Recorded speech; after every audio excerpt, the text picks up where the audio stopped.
Well, for one, I've never found a downside to over-consuming, unless you're on a weight loss regimen, and that's a totally different story, and I don't wanna give anyone advice on how to lose weight.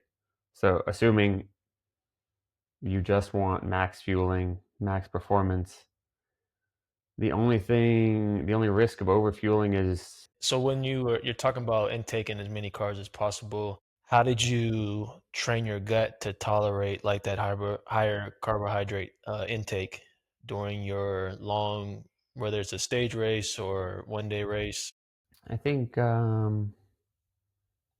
training it is the right word to use. That's just it. It's like, how do you get used to riding 200 kilometers? You just build up and do it. And you can be selective about which foods you eat, but again, it just starts with trial and error. There's a lot of things that can guide your choice on foods to eat. Fat and protein are harder to digest, they take longer. So if you're having trouble, dial those back. Focus on the carbs. Priority to the carbs always. Carbs and fluids. You need a bit of fluid to digest also. Um, I think part of my gut was trained by eating terrible food at gas stations during training. I didn't I didn't always do it on purpose. It wasn't a a training tactic, but like kind of how I got into riding in the US. We always had a if the ride was more than 3 hours, had a store stop midway and eat a barbecue sandwich or a sausage biscuit, chips, Man, 20 ounces of Coke, whatever. Uh, and you feel it when you get back on the bike, but it's just training.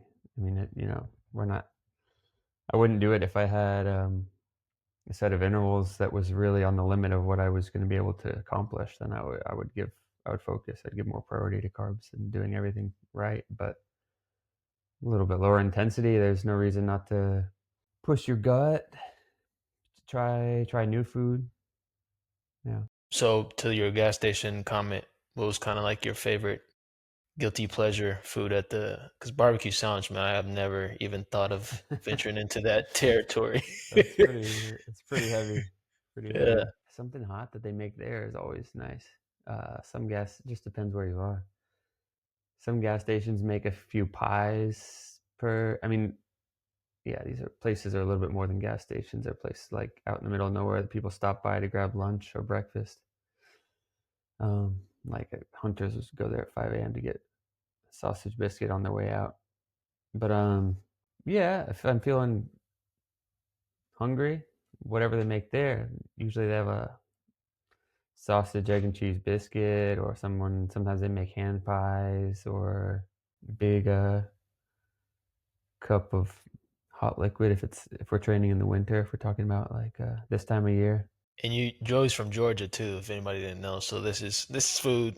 We don't have this stuff at San Diego gas stations, man, where I'm from. But it sounds You get a delicious hot dog. nonetheless. We're talking about eating a lot, but that's training at lower intensities is like you can experiment the other way too. I mean, you can see what it's like to end a ride empty. It might not be healthy to do it all the time, but like you're not sacrificing too much if you can experiment one way or the other. So yeah, you just learn things about yourself.